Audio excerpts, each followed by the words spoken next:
Over the years that I've been exploring the world of shamanism, traditional psychedelic practices, one question that I frequently hear being asked is, how do I become part of this world? Like, how do I learn to be a shaman? And this is something that I discuss in this video with Markham Jenkins, who's someone I met on my recent ayahuasca retreat at Marosa in Peru. And I'll be putting out a review video of my time there in the next few days, so stay tuned for that. Now, Markham is from the Western world, presumably like most people who are watching this, but he's currently apprenticing under the traditional Shipibo maestros at Marosa, and so he's learning from them all about plant diets, healing, and how to conduct his own ceremonies and learn his own ikaros or medicine songs. How did he get into all of this? What does it mean for his normal life back home? What is the day-to-day experience of being a shamanic apprentice and working with these medicines on an almost daily basis? Well, during my retreat, I got the chance to sit down with Markham and have a really good in-depth chat about all these topics, and it was fascinating. You know, Markham is a really great guy. I very much enjoy talking to him, and I hope you will enjoy it too. So without any further ado, I bring you Markham Jenkins, the apprentice shaman from Marosa Ayahuasca Center. I thought what my audience might be interested in is this story of how someone like yourself, and by yourself I mean like, I guess like someone like me, like a Westerner, someone from outside of this culture, and you know, I'm presuming that at some point you were completely outside of this culture, and then you've kind of ingressed into it to the point where you are now, where I don't know what, like, would it be accurate to call you like an apprentice of the medicine? I think so. Yeah. So I mean, you know, by all means, like introduce yourself, or however you'd want sort of people to know you, and then just if you can sort of tell us, how did you come to be here? Well, you know, my name's Markham Jenkins, and I'm from Atlanta, Georgia, United States. But my family, half my family's from Brazil, and the other half is from Louisiana, another state of the United States. And so growing up in between the United States and Brazil made me very cultural. And my mom made a good point to make sure that I was integrated in Brazilian culture just as much as I am in American culture. Right. So from the beginning, I was speaking Portuguese and English as a child, and traveling to Brazil every year for many months at a time in order to like really understand where I come from that side of my family. Cool. And that really helps me with where I'm at now, because you know, Brazil is next door to Peru. Brazil has its own indigenous culture and houses the largest portion of the Amazon. And you know, even as a young teenager, like we went to the Amazon outside of Manaus, which is the capital city of the Amazon state of Brazil. Yeah. And so even though I had no idea what plant medicine was at the time, like I loved being there, and I felt very connected to the jungle. Yeah. And then, you know, I've always been a creative person, and always have strived to find like a high purpose for myself. I was never interested in taking like the sure, secure path, and no matter how much my mother wanted me to do that, it's just like I refused. And as a teenager, I rebelled a lot against her, and it was very difficult for both of us, because she came from such a poor farming family. Well, actually a wealthy family that her father's generation like spoiled all of it, and so she struggled a lot as a child. And so for her children, she just wanted us to have security that she never got until in her later life. So, but I kept pushing through, and I was really interested in music, and I played in bands. And through playing in bands, I moved out of Georgia to another state, Illinois, and moved to Chicago with my band, and spent 9 years there working on music and doing quite well. But it just didn't, I kind of got to that, like, where the 1% of artists get to, and then, like, we quit. Mm-hmm. And some of my fault, some of the other guys' fault, but, you know, you grow, you change over time, and people want different things. And so I kept pushing into the art world, and I got into photography and did pretty well with that. And probably around the age of 27, I had my first, psychedelic experience with mushrooms, and I didn't have any sort of context for the use of psychedelics. I never went to parties where people use them, so when I took them for the first time and I was alone, I took rather a large amount, which I didn't understand about dosing or anything like that, and it completely reshaped the way I think about the world and the universe and myself. And it was sort of like the first crack on an egg, a boiled egg, like chipping away at like really understanding who I was and what this is all about. And that experience, shook me a lot to my core, and I had a lot of questions. And of course, there was no one really to answer them, because anytime I talked about my experiences from thereafter with the use of mushrooms, they just kept getting more and more more unique in the sense of in comparison to like my friends that have used them. So they thought they just didn't understand what I was. Well, what do you mean you saw Jesus? And I was never I was pretty against religion, or I like to call it churchism, which is a place where people feel like they have to go because that's the only place you can find salvation. And I never thought that was right, because it's for everyone, and there should be no gatekeeper for that. And psychedelics showed me that. And so throughout the years, I built up a lot of. I was raised with a lot of love and a lot of compassion, and surrounded by a lot of female energy. And in my mid-20s, I sort of decided to go the opposite direction, and I sort of went into like a hedonistic sort of lifestyle, and that damaged me quite a bit. And psychedelics really started to make me question my behavior, which I think without that, I could have kept going down the wrong path of just selfishness and, sleeping around a lot and making myself sick, drinking a lot of alcohol, just partaking in that side of life. Yeah. And it wasn't until I had, I had an abortion, and I was experimenting with dimethyltryptamine at the time. And the day that she went to the clinic, I had the last bit of DMT with me, and I decided to use it. And it showed me the consequences of my actions. Whether that's a reality that like my punishment would come to fruition because of my choice or not, it was so jarring and was so frightening that it was the greatest gift I ever received, because it really made me understand that all my actions have consequences, whether it's here in this world or in another. And it really made me force myself into understanding that I needed to start taking care of myself and taking care of people around me, and get back to the core of who I am and how I was raised, to be a gentle and good, kind soul. And so I started seeking, and it wasn't until I trained Brazilian Jiu-Jitsu, which is pretty hard on the body, and it can be quite addicting as well. And actually, nothing in all the drugs that I've done have never put me in the hospital, but Jiu-Jitsu has.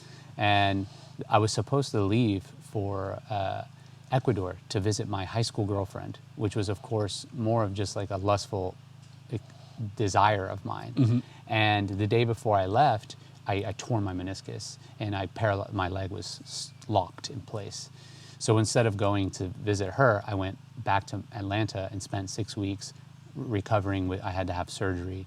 And within those 6 weeks, being just at my mother's house and spending time with her, I started to really think about what people had told me about ayahuasca and what it was. So I did as much research as I could, and then I took the flight credits that I had saved from not being able to fly and booked a trip to Pucallpa, to Peru. And I just, on TripAdvisor, just picked a center and was like, I'm gotta just trust. And I went for a week, and my experiences weren't intense by any means, but I saw the effects of drinking ayahuasca over many months after, and how it shaped my behavior and the way I thought about what I put into my body. So alcohol became very, very hard to drink. Yeah. And my health started to matter more. And if I wanted to train jiu-jitsu, I realized that I needed to have a strong, physical yoga practice, let alone like the spiritual practice of yoga, which involves many aspects.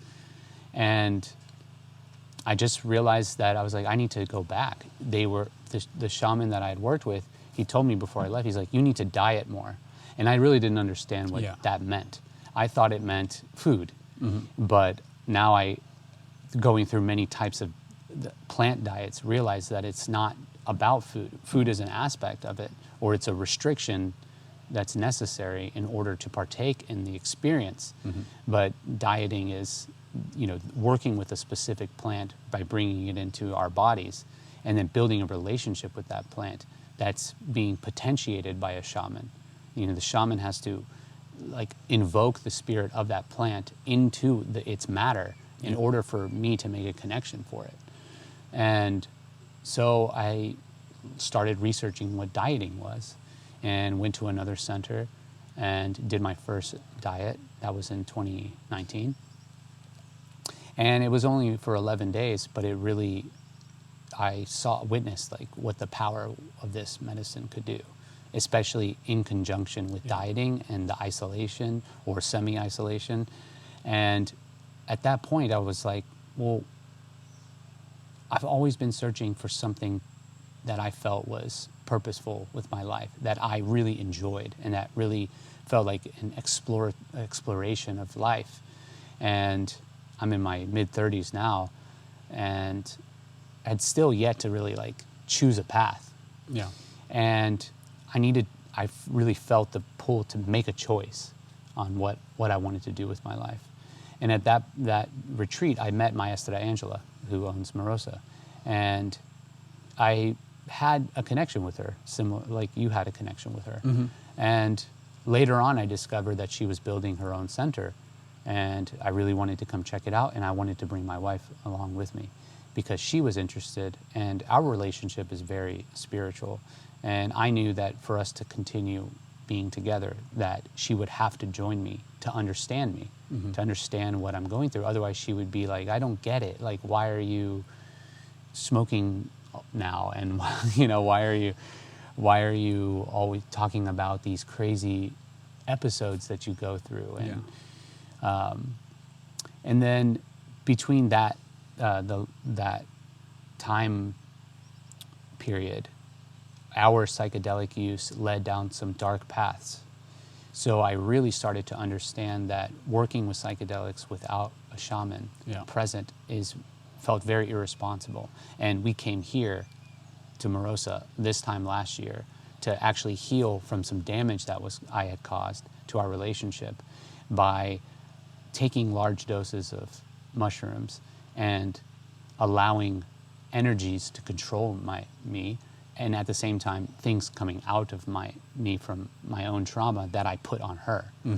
And after coming here and really feeling this big shift of healing, and recognizing that Maestra Angela was willing to share her knowledge. She doesn't look at her medicine and her center as like a place of just curiosity. She is really interested in healing other people with the scope of Amazonian plant medicine, not just drinking ayahuasca. I was like, I'm really interested in this. And I had already been doing some psychedelic mushroom sessions with people, and I started seeing really great results. And at that point, I was just taking mushrooms with another person and doing my best to imitate what I saw here. But through that process of imitation, I realized like how weak it was and how I was getting sick from doing this with people and their energy transferring onto me. And Maestra Angela was like, well, you can't just do that without any type of protection. Well, what's protection? Well, it's working with plants that protect you from the energies of others. And So my mind started churning around the idea of asking her if I could learn, if I could actually study it to become a curandero or an ayahuasquero, or what Maestra Angela has asked me to call it is a doctor of Shipibo plant medicine. The connotation with the word shaman is so widely used. Yeah. And if we use that word in the United States, it can mean a lot of things, and you can get a lot of eye rolls because people are like, oh, you're a shaman, cool. You know, it's like calling yourself an energy healer. It's too abstract of a word. Yeah. But saying doctor of Shipibo plant medicine inspires a response, and people will ask questions, and then I can give valid answers to those questions. Yeah. So that's basically how I, got into it, and she was more than happy to help me because I took on responsibility to help grow her center by rebuilding her website, doing photography for her, video work. And I said, you know what, I'm just going to give to her as much as I can.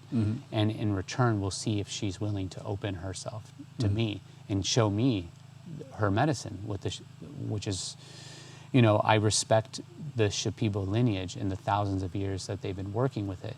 But working with plants and the pitfalls of trusting human beings, even other shamans that I've worked with, and giving them too much power, I've recognized that that's not so good, and that I just have to give all my trust to the actual intelligence of the plant, which then leads me to believe, okay, this is from nature.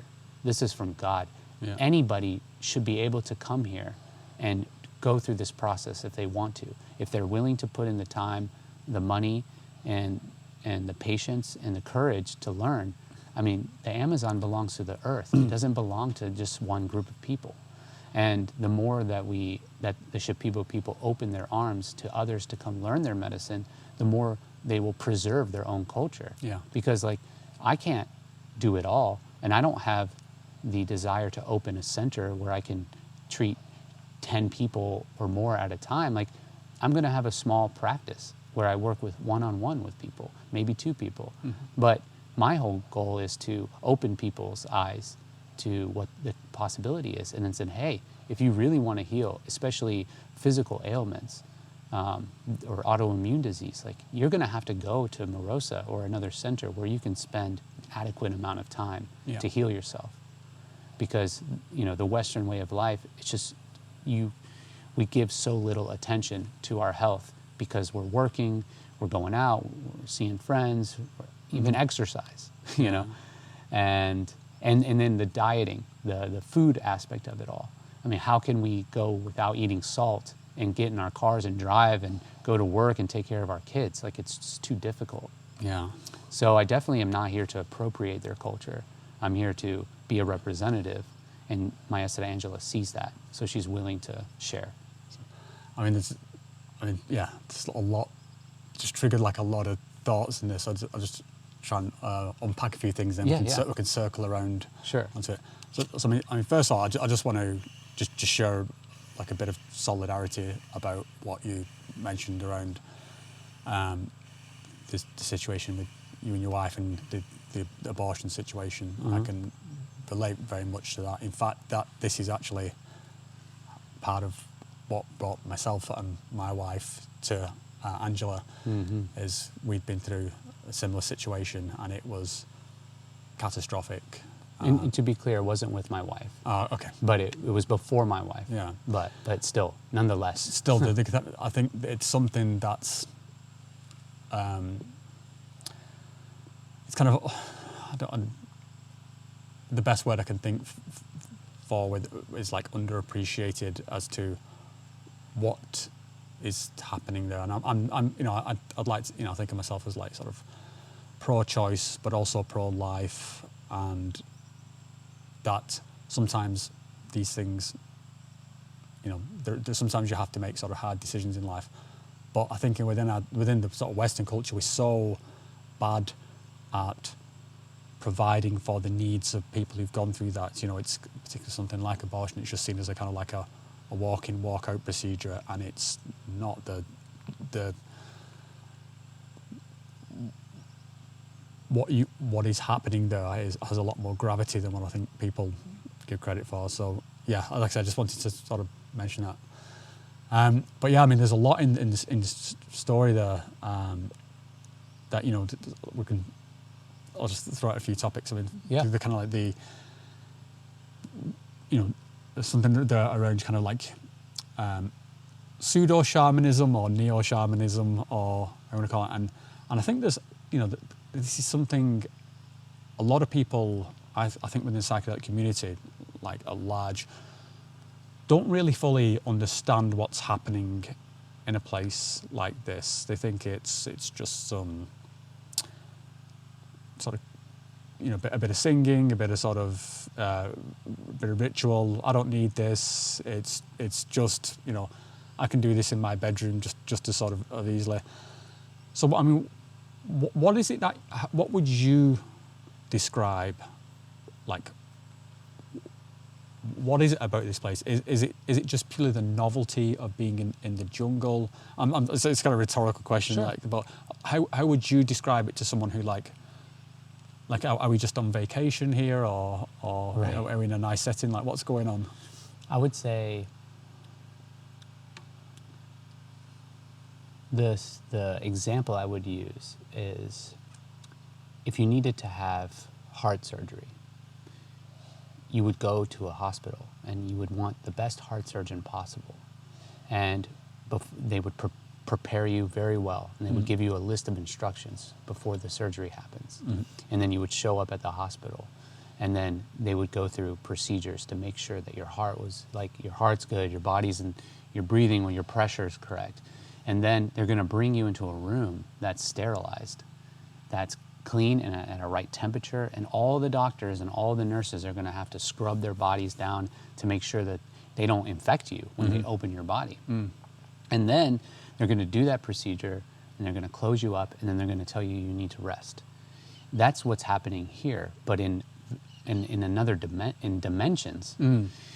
We come here, and this maloka, this surgery room is sterilized.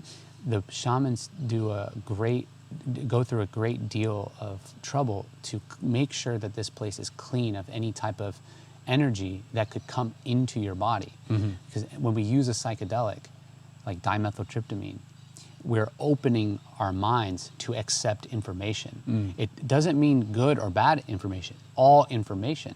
And if you don't have guidance and you don't have someone to push away the stuff that's not good, you can get infected. Because when you open yourself to that, you're opening yourself up for surgery. Your body becomes open. It's the same way, like people will roll their eyes about like telekinetic power, but we all know people who, when they were children or young adults, teenagers, that when an adult said something really mean to them, really hurtful, how that one statement of like, you need to lose weight, or yeah, you should get a nose job, how that can completely alter that person's life for the worst. That's telekinetic power, because with just your words, you can hurt somebody. And so when we're here, we're amplifying that ability, and we are absorbing energy from all other dimensions of life. People are so attached to the senses that they can actually see with their eyes, their nose, their ears, their skin, and they never think that there's anything else out there. But our eyes are very deceiving because they only pick up a small spectrum of light. And other animals pick up other portions of the light, like snakes. They pick up infrared. So we're only seeing a part of reality. We're not seeing all of it. So there's so much else out there that we don't see, but that's always around. And while if we are raised well with discipline and with good intentions and a lot of love, that power protects us from the dangers of other people who have bad intentions. But if we're raised poorly and we don't have the security and we're not raised to feel confident in ourselves, then we're weak. We have weak spots in our force field, and then we can become damaged, and then that trauma that starts in the mind ends up in the body and then expresses itself over time if it left unchecked. Yeah. And then people develop autoimmune disorders or cancer or any various illness, dementia, and Parkinson's later in life because of something that happened when they were 8 that was never taken care of. So I consider this place a hospital, a spiritual hospital. And the word spiritual is just, for me, a word that defines all the things that we can't see that exist. So do you think there is a place then for this kind of like personal use of psychedelics, or for you should it always be done within like an environment like this? Like, because we're in the middle of this psychedelic renaissance, and things are spreading all over the place, and things are getting legalized in certain places, and so the culture is kind of changing. Do you see that as like a risk, I guess, or is it? Just what is there a balance there somewhere? Or? Yeah, I mean, look, if you want to go skydiving, there's a risk. Your parachute might not open. You want to go mountain biking, you might hit a tree. So like there's a risk. But if you don't know how to ski and you really want to learn how to ski, it might be expensive, but the best way to learn how to ski and the safest way is to get an instructor that's really good.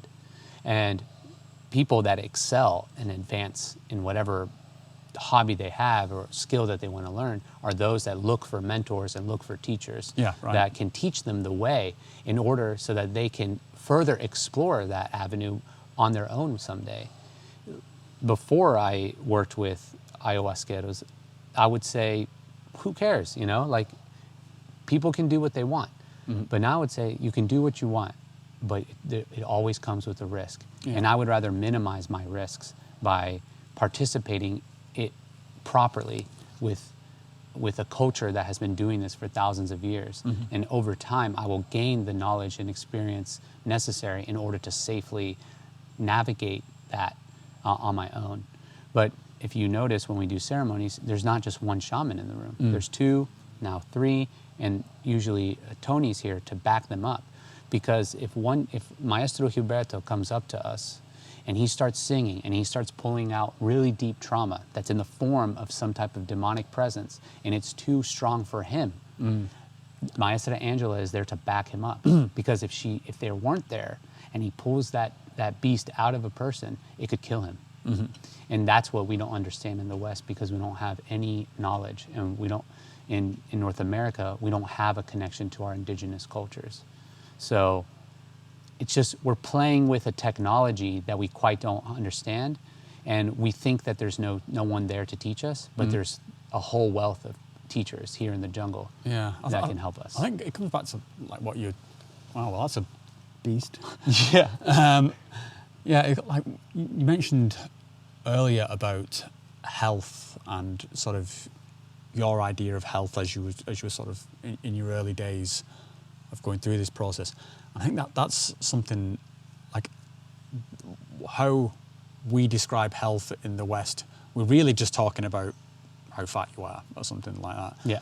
And I think what's part of the kind of holistic approach here is that health is it's like all the way down. We're talking spiritual health, we're talking emotional health, psychological health. It's a real sort of complete package, and I think that's one of the things that I certainly get from being in a place like this. You come back feeling healthy, but it's not nothing to do with just the body. Although that's certainly an aspect to it because of the food that we're eating, and also this diet. So I think it might be useful to maybe if we can just unpack when you keep mentioning diet, but we're not talking about necessarily just not eating McDonald's, like a paleo diet or yeah. So when you're talking about diet and maybe as part of your like apprenticeship, like what's going on here?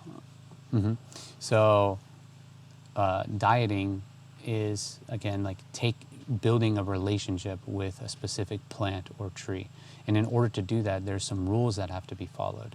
So those rules are diminishing the amount of food that's being put in your body, especially salt.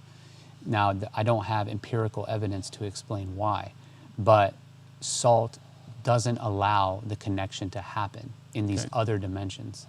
So we have to not eat salt. And anyone can come down here and just try it both ways if they wanted to, and they would realize really quick, oh, I'm not feeling anything. You might have experience with ayahuasca because it's a combination of plants, and that combination allows you to have that experience. But if you really want to get into dieting, which is like the base foundation of Shipibo plant medicine, which is working with the thousands of plants and trees that are out there, and working with them they're not psychoactive plants.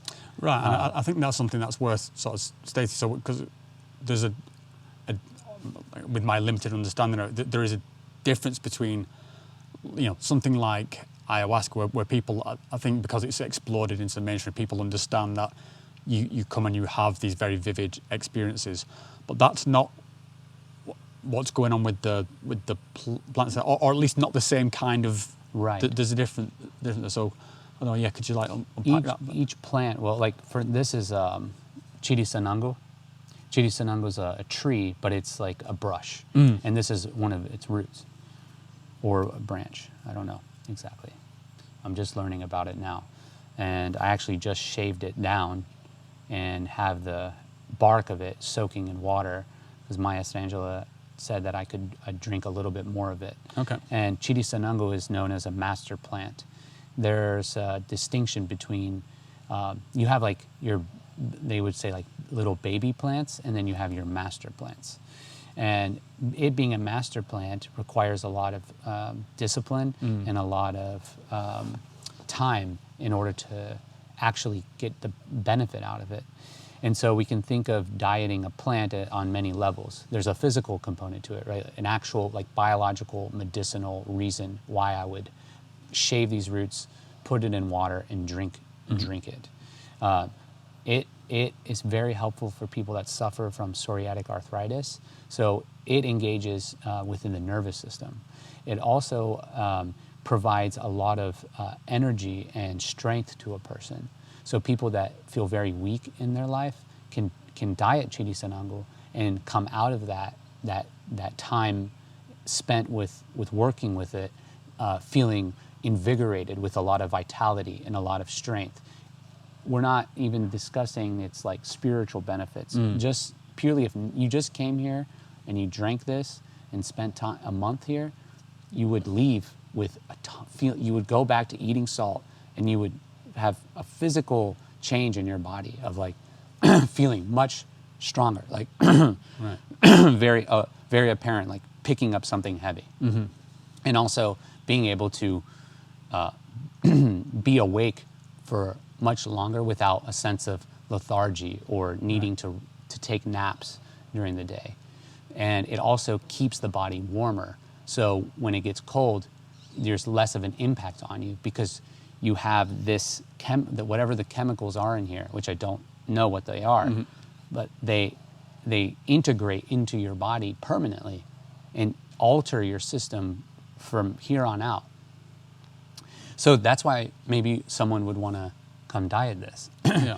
Now, if you're interested in learning about plant medicine and you diet this, then when you go to drink ayahuasca, the spirit of this plant, its identity, it has a form, a face, it's a character, just like you and me, can present itself to you and speak to you in your mind.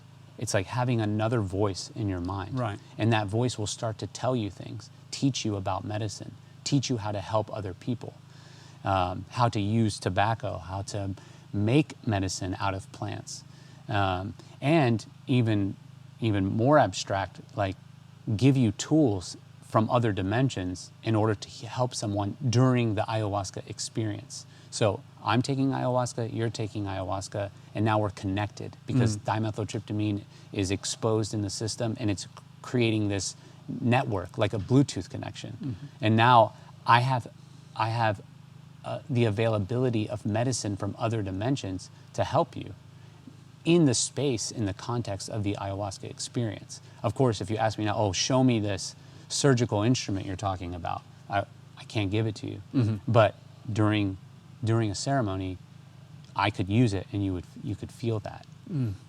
Am I getting somewhere with the question? Yeah. I mean, and it sort of ties in nicer to something which, you know, I just wanted to kind of say, like, I really appreciated, particularly last night, which, and I'm guessing it was you, but you're singing, which I can, with, you know, within the kind of the Shipibo, and they've got their own sort of very unique, and obviously it seems very, what would be the right word? I can't think, but sort of exotic or different. It's otherworldly in you know, compared to Sarso. And then you've come into this culture, and you've come into this tradition, and I was just trying, while I was kind of listening last night, and your songs are very different to the other maestros. I was just wondering, like, I was kind of trying to think how best to phrase this. I was kind of imagining how intimidating that must feel to come into a space like this and be, you know, because I'm always just so awed and just like, you know, this is amazing. And then you're going through this process whereby this is awakening these same things in you, and at some point, again, this is just what I was going on in my head. It's like, okay, no, I've got to do this now. Yeah. And I was kind of wondering, like, is this something where you had to, like, find this voice and have it sort of like awaken you? You mentioned you played in bands and stuff like that, but what was that like, to sort of be in this room of, like, powerful sort of maestros, and then suddenly it's like, you know, am I supposed to do it? Am I legit? Like, you know, like, if you could. Sure. Well, yeah, and we can talk about Ikaro, which is like, the Ikaro is like the main component of, or like what people come down here and experience are these songs. And the distinction is that in Ikaro, which is this melody, doesn't come from the human being. It doesn't come from me or Maestro Gilberto. It comes from these plant spirits themselves. So from where I'm sitting, with my eyes closed, I can see the spirit of the plant opening and closing its mouth, and it's opening and closing my mouth. Right. And I can feel this vibration, this sensation, almost like an idled engine, where it's just like, it's like waiting for me to do something. So the energy and, like, the expression is coming directly from the plants. It's a genuine, expression that my responsibility is to participate and use my willpower, and not allow embarrassment or feelings of shame or inadequacy to dampen me. And when my first Ikaro that came to me in last December, it was like this huge birth. Like, I was just like screaming, you know? I mean, it was cool. Like, people liked it, and a lot of people were throwing up. Some people were laughing, but I was just because I'm like, what's happening? You know, like, oh my, and I'm just like, the plants like keep going, like saying in my head, you keep singing, like rev your engine. And it's like, it's okay that you don't know what to say. Just say anything or make up sounds. It doesn't matter right now. You just need to. It's like a new muscle was born, right? You know, inside my throat, and it felt like this expansiveness that I've never felt before, and like I was filled with like light and like golden honey or something, like dripping down my vocal cords, and they opened, and it never felt so good to vocalize, and the melody just would flow out on its own, and so that's kind of how it started. It's like the shaman when they start you on a plant diet, It's like planting a seed within you. And then it's up to you, it's up to me to nourish that seed, to water it. And how do I water it? I water it by coming from a very abstract place. Okay, the shaman's saying, speak to the plant. I'm like, well, how do I speak to the plant? Well, literally just start talking to it in your mind, like a imaginary friend. You know, just create something and start from that place. And so I just decided, okay, if I want to do this, I have to take this seriously. I have to get over the uncomfortability of like, I have no idea what I'm doing. And okay, I'm going to just really pay attention to what the shamans do and try to mimic them. So when I see them using mapacho, I'm like, okay, he whistles into his pipe. Not really sure what that is, but okay, I'm going to whistle into my pipe. So while I'm in my bungalow, I grab my pipe, put mapacho in, and I just... And all of a sudden, over time, the melody starts to come out. And it just, every time I go to pick it up, the same melody comes out. It's not as if I choose that. I forget it. Like, I do it once, and I'm like, okay. And then 3 hours later, I do it again, and it's the same melody, but I didn't actually remember it. And I still, in my beginnings, like, I still don't really remember. Like, it's very hard. It's coming, but it's hard for me to, like, actually, if you were to ask me, well, sing it. It'd be hard for me to really get it out without some help from ayahuasca in that connection. So it's not like you're not, I suppose, like writing these things in like the conventional sense of like sort of, you know, working at it just like a musician would. Yeah, it's not like that. Sort of open your mouth. And also, it's almost like you're watching like a notes. It doesn't look like notes, like classical notes, but in my mind, it's almost like the plant saying, like, I sing, you don't sing. I'm just using your voice. I'm using your throat. So you need to sing what I tell you to. You can't just choose whatever you want to sing. It's not up to you when you decide to sing. It's up to me when you decide to sing. So it's almost like, okay, I can feel this sort of energy that I've never felt before floating around my throat and in my head, in my third eye. And then as I sing, for example, a couple weeks ago, I started singing, and it just wanted me to go ta-pa-ka-ta, ta-pa-ka-ta, ta-pa-ka-ta, over and over again. And I was like, after like 50 times of doing that, I was like, ta-pa-ka-ta, yana, and it was like, and it like smacked me, and it took it away. And it was like, did I tell you to do that? And it wasn't a punishment necessarily. It was more like showing me, it's like, okay, that's your ego. Yeah, that's so you trying to do it. Yeah. That's not me doing it. If it was me doing it, I would have released the next portion. But I wanted you to really get the rhythm. I wanted you to this is the plant speaking to me, to understand this is the beat, and this is the beat you need to stay on, and this is the key you need to be in before I give you more. And it was like, if you can't master this, why would I give you more? Yeah. Was it something? Did you have any like sort of like vocal training or anything? Like, do you have like you mentioned you played in bands, but like what was it you did, or was it? And you know, you talked to me this kind of like this opening of your thought. Were you a singer before, or no? And actually, it's, you know, I believe everything is, you know, happening for a reason and divinely orchestrated. And I'm learning that I'm just witnessing it all happen. I'm witnessing Markham go through this experience of life as a movie, and that movie can be anytime you replay a movie, it's going to be the same movie. It doesn't change. And Markham's journey is already set, beginning to end. And I have, because of ayahuasca, it's helped me recognize, oh, I'm actually the thing witnessing Markham have this experience of life.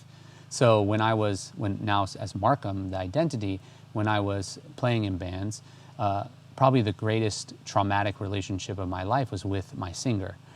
We grew up in high school, like playing music together in high school, all the way up through our mid-20s, moving to Chicago together. And we had a lot of ups and downs and some pretty dramatic, like, breakups between me and him.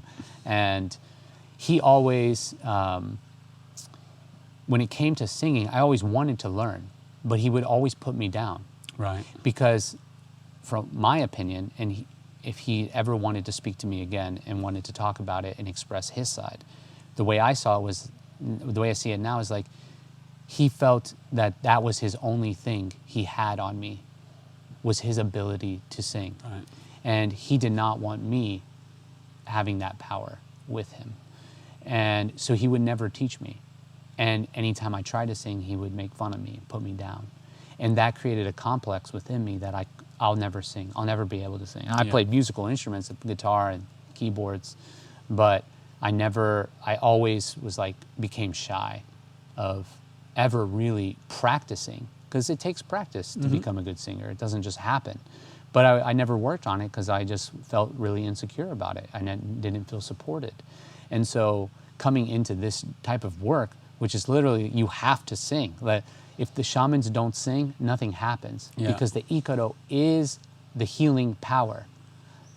Before centers sprouted up around the Amazons where people could come and try ayahuasca, if you wanted to be healed by an ayahuasquero, you came to him, told him your problems, he would drink ayahuasca, and then he would sing to you, and the Ikaro would do the work. Where now, because as Westerners, we need to experience stuff. Like, we want to be stimulated. So no one's going to pay money to come here to not drink it. We're not there yet, you know. But a couple people are now realizing, like, do I have to drink? No, you don't. Just come here, sit, concentrate on the Ikaro, and you're going to notice changes in your life and in your physical, your biological health. Yeah. I wanted to ask you just about basically like what you sacrificed to sort of to be here, because from what I've gathered, you've got a wife back at home, and you're here for some stretch of time, and if you could just tell a little bit about what's that like, and because that, I think for a lot of people that would seem almost like an impassable sort of barrier. How do you manage that part? Well, I guess these two parts of your life, because for want of a better word, this and the real world. You know? Yeah. So just how do you like? Yeah, are you like back home? And if you like a normal job, is it like sort of normal? I don't know if you've got kids or whatever, but just tell us how you balance these things.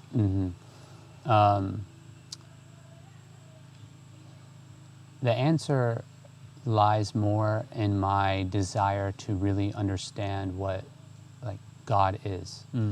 And through the use of these medicines, I've really begun to understand that, and really, really realize that the only choice that I truly have is to surrender what I think I know and what I think is going to happen back to God. I'll use him, but it's not a him, because God is just to me, it's just literally everything. Yeah, you know. So you would say it's kind of like the universe creation, just it's everything. all of it. Yeah, everything. It's physics. It's ants. It's humans. It's quantum mechanics. It's the taste of vanilla. It's all of it. So everything is just divinely planned. Like, it's all just working itself out. And so that's kind of like, well, I was meant to be here. The other side is, well, I started to turn away from what Markham thinks is good for him and started to give it up to God. So when I would take a yoga class, and at the end of a yoga class, they have you lay down and you're just resting there. And I would just say, like, show me the path, like, show me the way. Okay, I didn't get like a literal answer, but what I got was more confidence to go after the things in my life that I truly wanted to do. And the more that I enforced that behavior, the more the world around me made room for it. So things like when COVID happened, like I'm a photographer and a videographer and in Chicago, and I was in Chicago. Well, all my work was gone. Like, everyone canceled the projects. I had no work, and at the time, I didn't even have an apartment. I had ended my lease, and I didn't know where I wanted to live, so I was living out of my wife's mother's flat that she rented in Chicago so she could come visit her. Right. And it just happened to be there for one more month, the month of March of 2020 when COVID happened. So I was there, and then I realized I can't be here. I can't live in Chicago any longer. I have to move home. And my wife, Bethany, she was, she's retired ballet dancer now, and she's in college, but she, her dancing got put on hold. So what we thought was going to be like a month or two at my parents' became permanent. And it was really a struggle for her. For me, I had already seen what was happening. I already saw what was happening. I'm like, God is making room for me. He's bringing me back to my family where I'm supported and where I can support them. And we'll see if she wants to come along or not. And ultimately, she decided to stay and give up her occupation, which was ending anyway. She didn't see that at the time, but it was already happening. And then while we were at home, I started to think about, well, what am I going to do now? Like, I have this time, I'm supported, I'm back at my parents' house, so I need to make use of this. Like, I need to go for it. Like, I'm in my mid-30s, like, what is it that I'm really going to do? And so that gave me the opportunity to be able to be here for this amount of time. Yeah. And, for us, the couple difficulties of being back home, I mean, it's wonderful, to be supported, and especially being a Brazilian family, like, we're very close, very connected, and Latino families in general stay together, where American families tend to, like, spread out and separate. Yeah. And that's just not for me. Like, I don't see the purpose in that. Yeah. Now, when I'm ready to have children, and Bethany finishes her degree and has, like, a stable career, then, like, yeah, of course, I want to have my own house and all that. But until then, it's like, well, why would I give my money to live in a small apartment when my dog has a beautiful yard? I can travel, I can be here, she can study without the pressure of having to make money to pay for an apartment, and the money that we do make can be saved. So it's the reality aligned itself for me, because I decided to give my power back to reality. And so instead of being isolated, like a single universe where I'm like, I only got what I have, I was like, I'm going to give everything I got to it. And in return, it's given me everything. Yeah, it's admirable, mate, that you could sort of do that. 'Cause I think a lot of us, we grow up within this very sort of narrow set of boxes where we think, we've got to go get a job, buy a house, get on the property ladder, and it's our life kind of, everything's just told to focus on this kind of like sequence of events half time. So, and to think outside of that box is difficult, and for most people, I mean, I think probably what you've just described I can imagine people watching this just thinking about, I can't do that, I can't do it. There's a million things, but I think that, what I sort of picked up in what you're saying there is that it's this thing about if you kind of like have faith in the universe, that kind of it will kind of like find your path for you. But still, I think it's some real sort of courage to be able to follow through with that, especially when you've got loved ones, things that attach you to certain places. But I guess in one way, maybe that's the whole sort of pandemic situation. It was a good chance for like people to really reflect on what is important and like where we want to be with stuff. Just one last thing I just wanted to ask you, mate, was just around, we sort of touched on it earlier, but around this kind of concept of like neo-shamanism. So obviously we've got what's happening here is, I think like very traditional, got a long lineage back through it, but things are kind of like exploding out into the rest of the globe.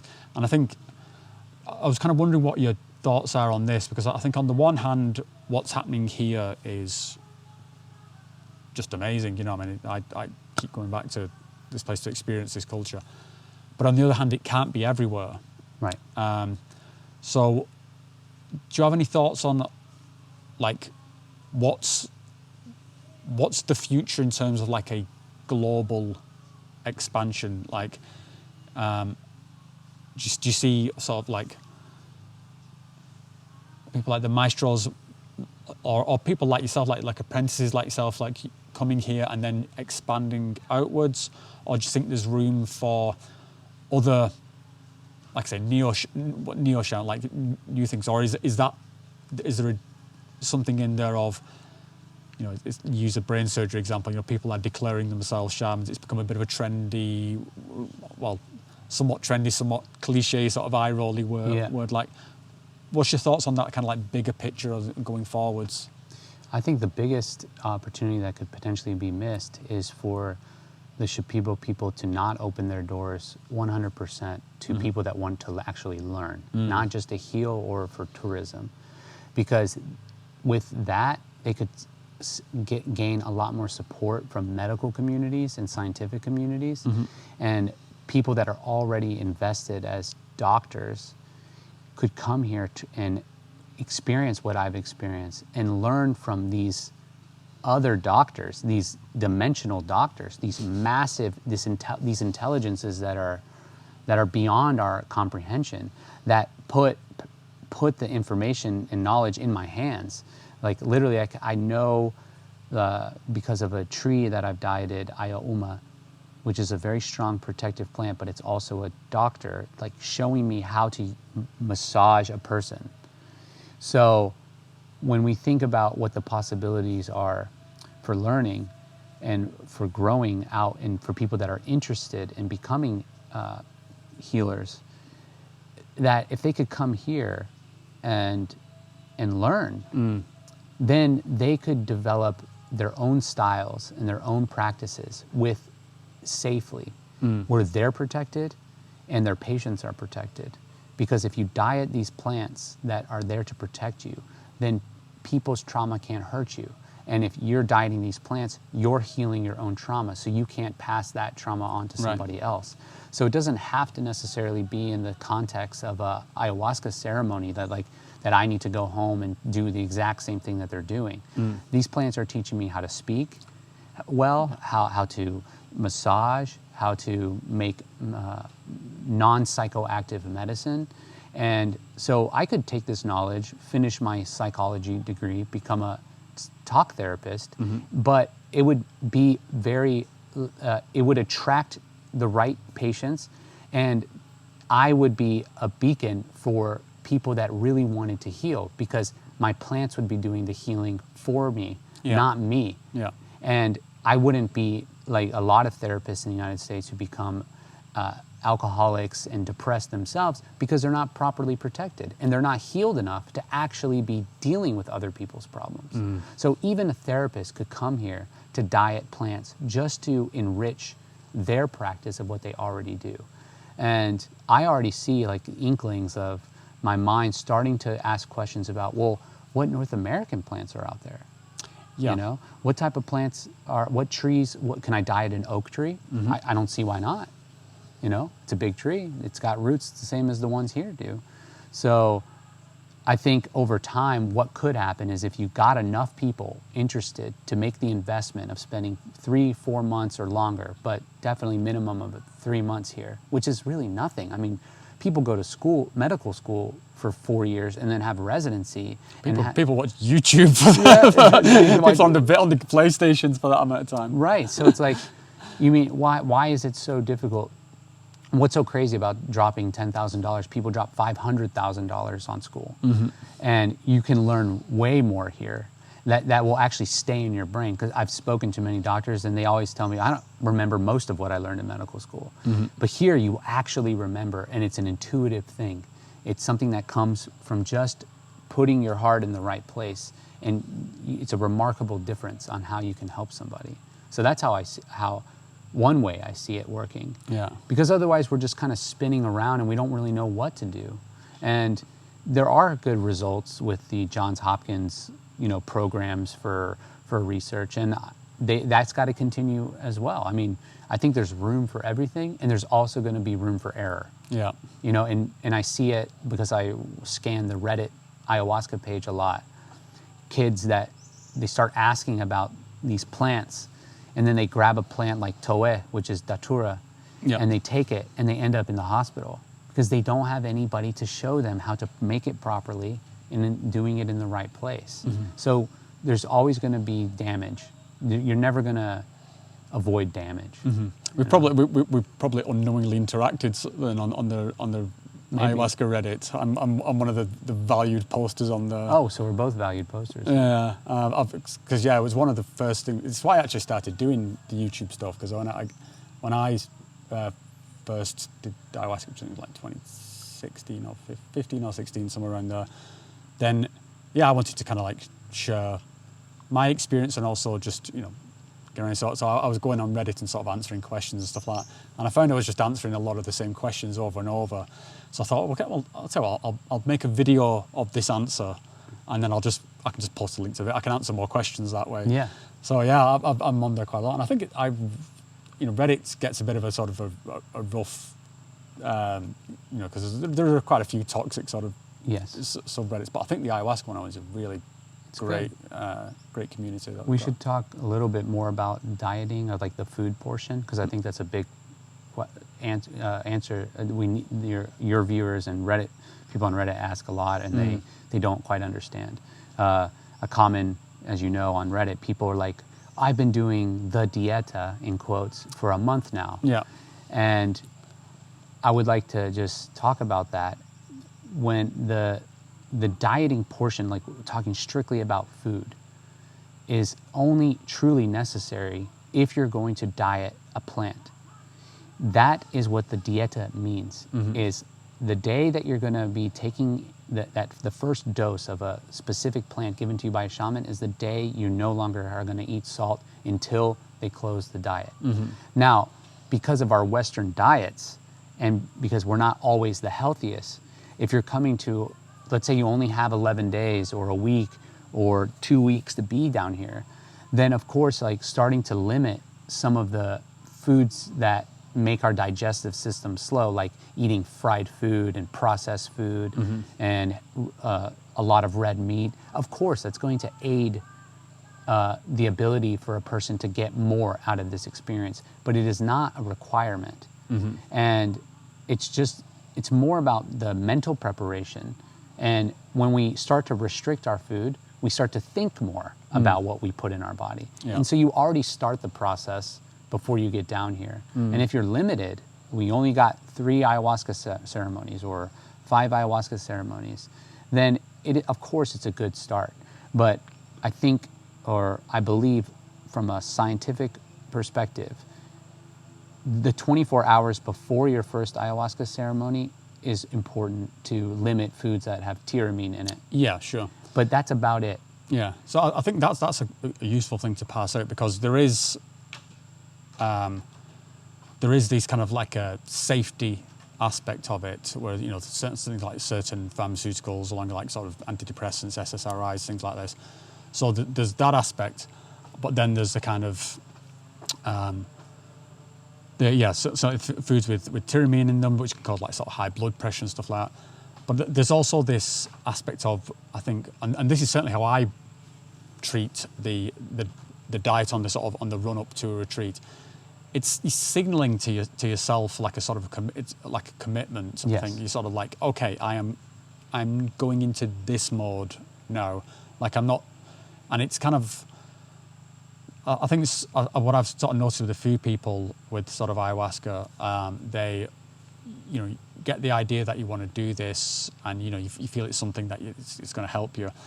But then when you get here, then you kind of, and you can have something, and some of the experiences can be very difficult or sort of running.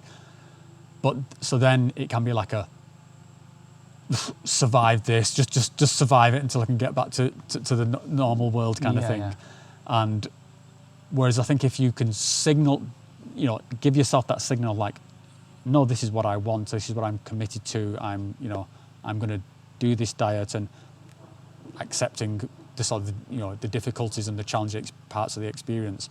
I think having that mindset coming in is really useful. So that's, because, you probably see yourself on things like Reddit, like there's a lot of, that is bullshit, like you don't need to do this, you don't need to do this. And I think that's there's some truth in that, but it's having the mindset, I think, is Right. is where you're going to get a lot more of the benefits. Like if you can get here and think, okay, I'm in the mode, I'm ready to receive Yes. this healing.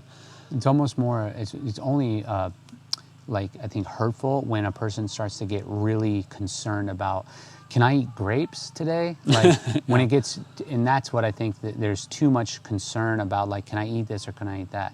Well, it's like, no, well, just like you're saying, it's a mental preparation. And by restricting the types of food that you eat before you come down here is preparing your mind, but it's not necessarily physically going to hurt you if you ate a piece of chocolate on your flight over here. And in traveling here, it's going to be near impossible for you to avoid salt or you're going to make yourself sick from just the worry of thinking, I'm going to mess up my experience.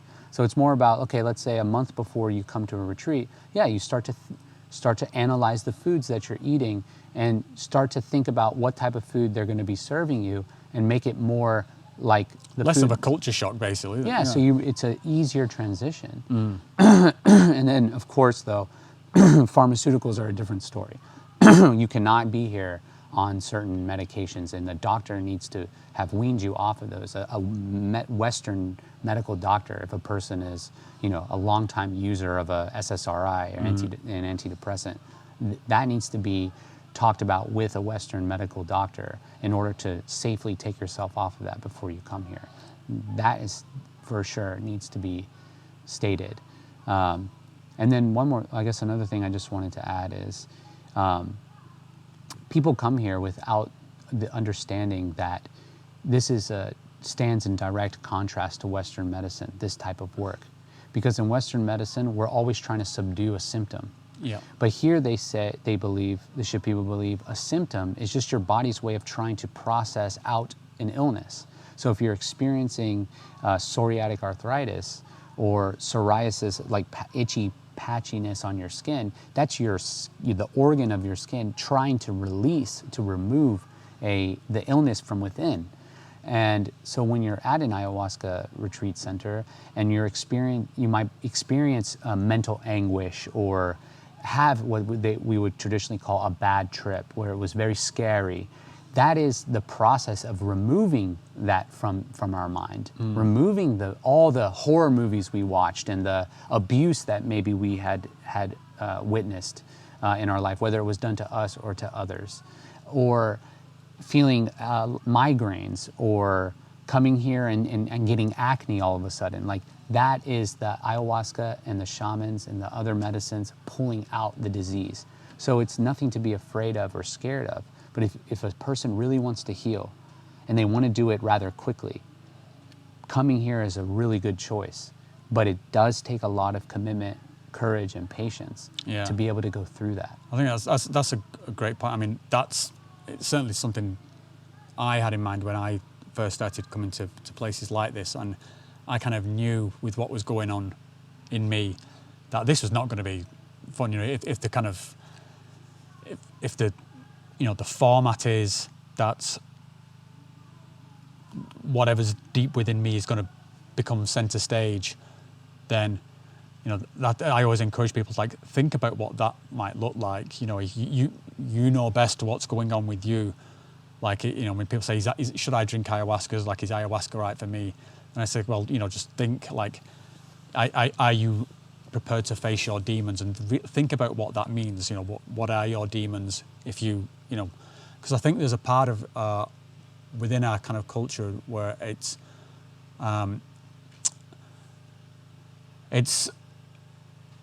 when people experience something like this, then it can feel just fundamentally unsafe. You're so far out of your comfort zone. You're so far away from, being able to dial an ambulance, call anybody, and so I guess the point I'm trying to get to is do you think something like is ayahuasca for everyone, or are there sort of people who should, would there be someone who you would say this is not, not necessarily the medicine for you, or is there a certain amount of coaching that needs to be done to get somebody into this kind of mindset? Like, because I mean, I've certainly been on retreats where people have really been unprepared for what happens.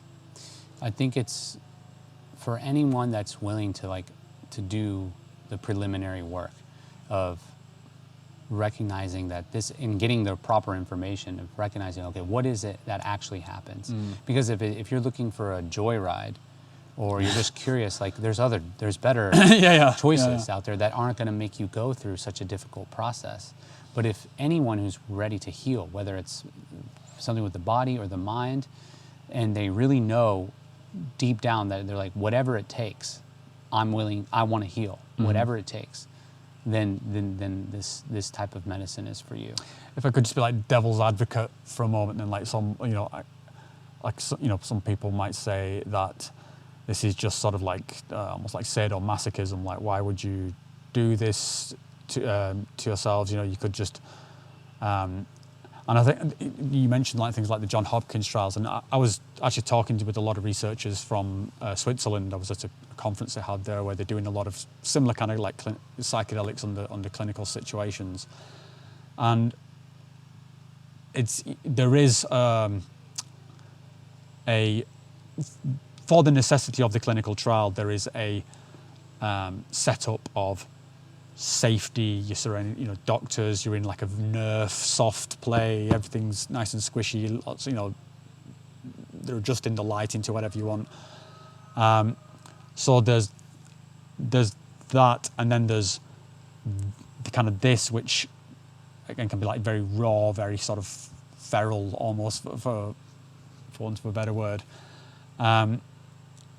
So yeah, I mean, how for like people would say, yeah, this is just fetishizing being sick. You're fetishizing these indigenous cultures. You're fetishizing vomiting, like it's just vomiting. Like, I mean, you must see this on Reddit all the time. Like, how do I not purge? Right. It's like, and I think it's probably part of because of this implant we've had in our culture, particularly from our alcohol culture, where that this is a sign something's wrong. When stuff's flying out your mouth, then something's wrong with you. You've gone too far. But then you come to here, and environment, and it's the opposite. It's like, and I think there's a collision there. I think between these two sort of cultures. So, yeah, how would you? What would you say as like a response to that kind of like, yeah, this is just some weird Amazon kink fetish, vomit fetish thing.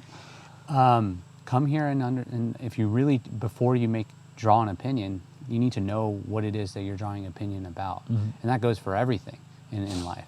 Like, I get it a lot with jiu-jitsu. People that watch the UFC seem to have a lot of, seem to know a lot about what's actually happening on the screen. And they're willing to tear down that fighter. Yeah. But and then I ask them, well, do you know jiu-jitsu? Do you know Muay Thai? Do you know how to fight? And they're like, no.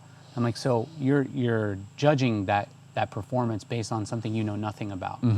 And because I guarantee you, if me and that person were to lightly spar, it would be like playing with a baby. And that's the same thing. Like, okay, you're making a judgment about something you have no understanding about. It's foreign to your culture.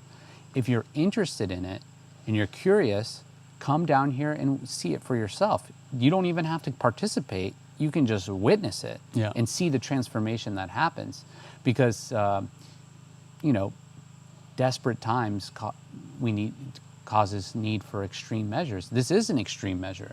The opposite side was like, well, you could go to India and do what they call panchakarma, which is their plant medicine. It's much milder, but it's going to take a lot more time. Or you can go to you can just learn how to meditate every day. And slowly but surely, after maybe 40, 50 years of meditation, you might get what you would get in 2 weeks here. So if you want to advance, this is extreme upgrades to the system. Yeah. But if you watch any like superhero movie, like for instance, Wolverine, when he gets the adamantium put into his body, he's like in extreme pain from the replacement of his bones to this like insane type of metal. But that's what it took for him to become Wolverine. If you want to become a superhero, which to me a superhero or Superman is actually what being a human being should be at all times. Peaceful, joyous, in control, strong of the mind, strong in the body. That is what we should all be and what we're all capable of being. This type of practice can get you there, but it's going to cost you and it's going to be painful. You're going to suffer. Yeah. But I would rather suffer intensely in this short amount of time than go my whole life never achieving anything and always being sick. So to everyone, it's like if you want to know and you're interested, this type of medicine requires direct experience. Nothing I say or you say is going to really be able to explain it. We can give hints, we can sort of prepare people.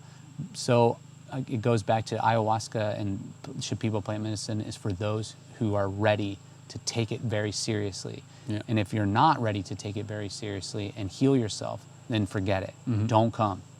Yeah. Find something else. I think a good sort of movie reference here is like The Matrix, because you know, I think it's just one of the popular movies of like recent memory, and everyone, I think during the watching of that movie, we all identify with Neo, and we're all sort of, you know, we all just feel amazing and when Neo recognizes his kind of true destiny. But then when we come down to these in our real lives, these red pill, blue pill moments, then a lot of us are choosing the blue pill, you know, and it's like, oh, fuck that, you know. But when we sort of project into these kind of into these fancy worlds, into our heroes, into our highest sort of powers, then we all want to be Luke who goes to Dagobah. We all want to be sort of Neo who takes a pill, Right? And it's funny seeing sort of like people flip between those two things. It wouldn't be a beautiful experience if it didn't come with a lot of pain. Yeah. And any movie we watch, if it was just the end of the movie, we'd be like, well, that's boring. But when we see that Robert Downey Jr.'s portrayal of Iron Man, where he, you know, they capture him and he lives in that cave with that guy and he's all sick and he has to literally find a way to keep his heart going. That's why we appreciate it when the suit is finished and he's flying around and doing incredible things, because we saw what it took for him to get there. Yeah. And for me, my own personal journey is the Neo journey. Like I embody that. I enjoy those movies a lot, and I see myself as not the one in the sense of like I'm the one and no one else is, but like no, I'm the one and so are you. And like I'm here to save you. I'm here to wake you up if you want to be woken up. Just like the Morpheus did it for Neo, and then Neo does it for others. That's Christ. Christ was like, I'm awake. Do you want to be awake too? You know, because if you want to be awake, I can give you the red pill.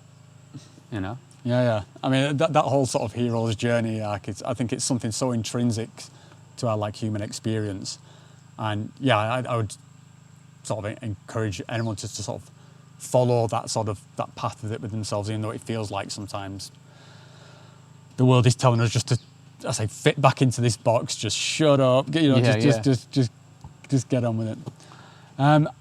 I mean, is there anything else that you want to cover? Or I guess, well, only the what just came to mind was like, this is like being here with everyone, like all the groups and everything. It's like being the Avengers, you know, because it's not just me in the room. There's like all these superheroes. The ayahuasca Avengers. Yeah. No, I think we covered a lot. I hope your listeners and viewers get a lot out of it. I'm sure they will, and I have. So I know, you know, I'll first of all, I want to thank you for sharing your sort of your time and story. And I appreciate you've got a lot going on with, you know, your diet and your apprenticeship and stuff like that. So thanks for taking the time. Course. And it's been it's great hearing your story, mate. Thank you. Yeah, it was nice being able to talk about it. Yeah.